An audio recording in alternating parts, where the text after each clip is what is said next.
최대한 빠르게 영상을 업로드하고 싶긴 한데 시간적인 여유가 좀 부족한 게 사실입니다. 세리아 2019-20 시즌 30라운드 정리 시작하겠습니다. 첫 번째 경기입니다. 유벤투스와 토리노의 토리노 더비가 있었는데요. 유벤투스가 4대1로 무난하게 승리를 챙겼습니다. 제가 지난 영상에서도 말씀드렸는데 유벤투스가 선취골이 필요할 때 반드시 나타나는 선수가 있습니다. 바로 디발라인데요. 이번 경기 역시 다르지 않았습니다. 디발라의 선취골입니다. 이후 호날두도 아주 기념할 만한 골을 하나 기록하게 되는데요. 무려 프리킥으로 골을 넣었습니다. 왜 기념할 만한 골이라고 했냐면요. 공식 경기에서 호날두가 프리킥 득점을 성공시킨 것은 2년 만, 그리고 클럽에서 프리킥 골을 넣은 것은 무려 3년 만의 일이기 때문입니다. 2018 러시아 월드컵 스페인전에서 기록했던 프리킥 득점이 가장 최근에 넣은 공식 경기 프리킥 골이고요. 클럽에서는 2017년 12월 16일 그레미우와의 클럽 월드컵 결승전에서 넣은 프리킥 골이 마지막이었습니다. 또한 이 골은 호날두의 리그 16경기 연속 공격 포인트이자 리그 25호 골이었는데요. 유벤투스의 선수가 리그에서만 25골을 넣은 것은 60-61 시즌 오마르 시보리에 이어서 무려 59년 만에 나온 대기록입니다. 하지만 4대1 대승에도 유벤투스는 마냥 좋아할 수만은 없는 일이 발생했는데요. 이번 경기에서 데리흐트와 디발라 두 명의 선수가 경고 누적으로 다음 경기 출장할 수 없게 됐기 때문입니다. 약간은 논란이 있어 보입니다. 데리흐트는 핸드볼 파울로 옐로 카드를 받았는데 다리에 맞고 굴절된 볼이 손을 때리면서 고의성이 없어 보였거든요. 그래서 옐로 카드를 준 것은 조금 납득하기 어려워 보입니다. 그리고 이번 경기에서 대기록이 제법 나왔습니다. 우선 유벤투스의 충신 보누치는 이번 경기를 통해 유벤투스 소속으로 400경기 출전 기록을 세웠고요. 부폰 골키퍼는 드디어 648번째 경기 기록을 세우면서 말디니를 제치고 역대 최다 경기 출장 기록을 세우게 됐습니다. 다음 경기는 사수올로와 레체의 경기입니다. 사수올로가 또다시 다득점, 이번엔 4득점을 했는데요. 4대2로 승리했습니다. 사수올로의 좋은 공격 자원이 참 많지만 오늘은 카푸토에 대해 얘기를 좀 해야겠습니다. 요즘 정말 뜨거운 공격력을 보여주고 있는데요. 이번 경기 시즌 15호 골을 집어넣었습니다. 선수 시절 대부분을 세리베에서 보냈기 때문에 이변이 없는 한 지난 시즌에 기록했던 세리아 커리어 하이 16골을 무난히 넘길 것으로 보이는데요. 놀라운 것은 15골 중에 필드골이 14골입니다. 필드골만 따지면 득점일이 임모빌레와 거의 차이가 없습니다. 또 한 선수를 얘기하자면 풀백 밀디르입니다. 지난 경기에서 자신의 세리아 데뷔골을 집어넣었는데 내친 김에 2경기 연속골을 기록했습니다. 최근 엄청난 기세를 보이고 있는 사수올로, 아직 리그 경기가 8경기나 남았기 때문에 이 추세로 가면 유로파 경쟁도 굉장히 빡세질 것 같습니다. 세 번째 경기는 라치오와 밀란의 경기였습니다. 놀랍게도 밀란이 3대0으로 완승했습니다. 밀란이 운이 많았던 경기였습니다. 처음 2골 모두 운 좋게 굴절돼 들어간 골이었고요.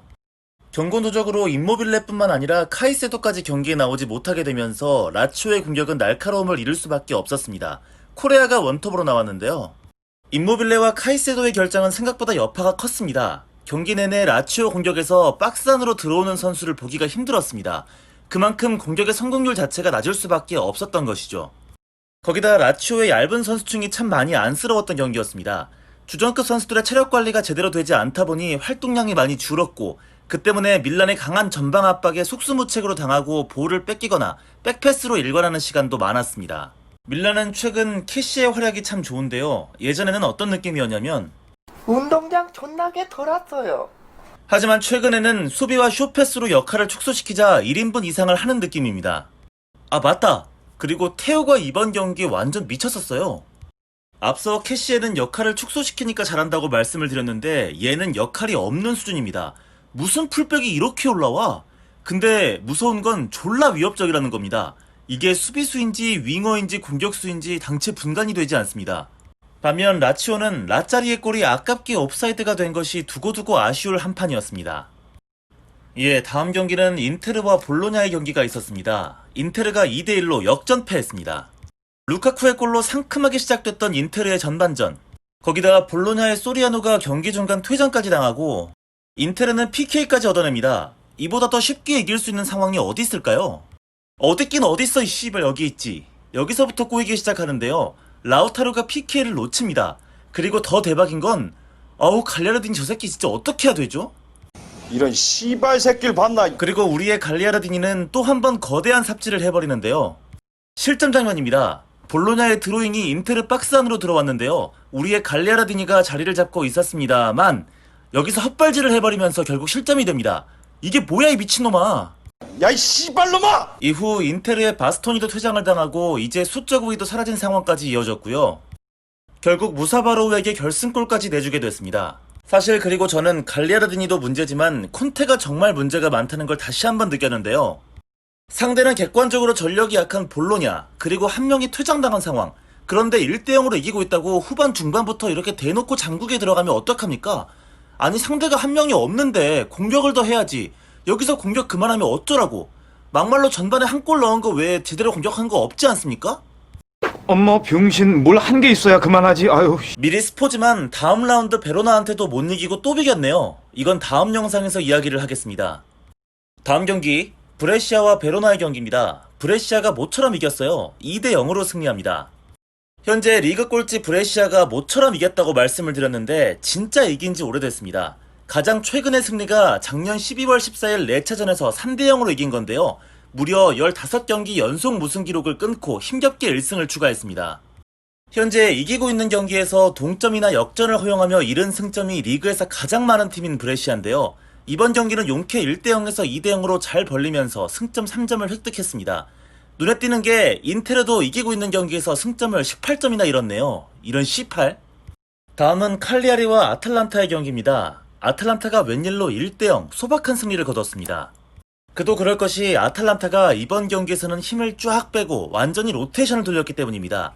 골키퍼부터 주전인 골리니 대신 백업 키퍼 스포티엘로가 나왔고 수비, 미드필더, 공격수 할 것 없이 주축 멤버가 많이 빠졌습니다. 그럼에도 불구하고 아탈란타가 참 운이 많이 따라주던 경기였습니다.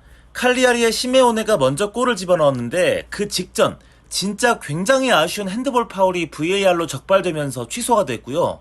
칼리아리의 까르보니는 박스 안에서 말리노프스키를 대놓고 밀면서 PK를 내주고 퇴장까지 당했습니다. 그리고 이 PK가 이번 경기 결승골이 됐습니다. 어쨌든 리그가 재개된 이후 모든 경기에서 전승을 하고 있는 아탈란타인데요. 최종 순위가 어디까지 될지가 더욱 궁금해지는 팀이라고 할 수 있겠습니다.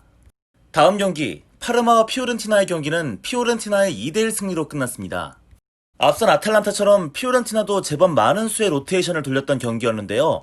골키퍼도 백업인 테라치아노가 나왔고 카스트로빌리나 키에사 같은 선수들도 휴식을 취했습니다. 이번 경기는 피오렌티나가 페널티킥 마스터 에릭 풀가르 덕분에 이겼다고 해도 과언이 아닙니다. 피오렌티나는 갈리올로의 파울로 한 번, 그리고 다르미안의 핸드볼이 VAR로 적발되면서 또 한 번, 총 2번의 PK를 얻어냈는데요. 이 2번의 PK를 풀가르가 모두 깔끔하게 성공시키면서 승리를 이끌었습니다. 어쨌든 가까스로 승리하면서 리그 재개 후 첫 승과 함께 5경기 연속 무패도 끊어낸 피오렌티나입니다. 다음 시즌 감독만 제대로 데려오기를 개인적으로 바라고 있습니다. 다음 삼프도리아와 스팔의 경기. 삼프도리아가 예상 외로 3대0의 대승을 거둡니다. 삼프도리아의 카롤리네띠가 멀티골을 박으면서 팀을 승리로 이끌었는데요. 첫 실점부터 스팔이 아쉬운 플레이가 있었습니다. 1차로 브리앙 다보의 백패스 미스가 있었고요. 이후 야코포 살라가 친정팀 사랑을 시전해주시면서 리네티의 골을 어시스트한 셈이 됐죠. 수비 삽질은 여기서 끝나지 않았는데요. 이번엔 미시롤리가 어시스트한 다름없는 뽀를리기를 시전하면서 또다시 리네티의 골로 연결이 됐습니다. 그리고 가비아디니의 멋진 프리킥 골도 있었습니다. 이제 강등 걱정은 어느 정도 내려놔도 되지 않을까 싶은 삼프도리아입니다. 30라운드 기준 18위 레체와의 승점이 7점 차까지 벌어졌고 세리아는 승점 동률 시 승자승 원칙을 따지는데 삼프도리아는 레체와의 맞대결에서도 1승 1무로 우위를 점하고 있습니다. 다음 경기 우디네세와 제노아의 경기입니다. 2대2로 무르했습니다.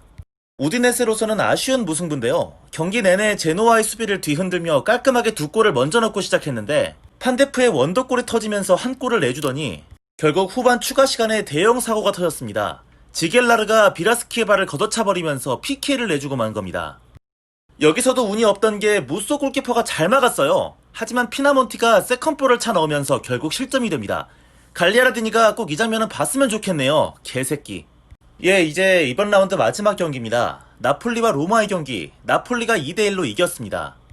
사실 기록만 봐도 로마가 2대1로 진 게 다행일 수준이었습니다. 모든 면에서 나폴리가 그냥 로마를 압도했던 한판이었는데요. 그만큼 로마의 파우로페즈 골키퍼가 정말 개고생을 많이 했던 하루였습니다.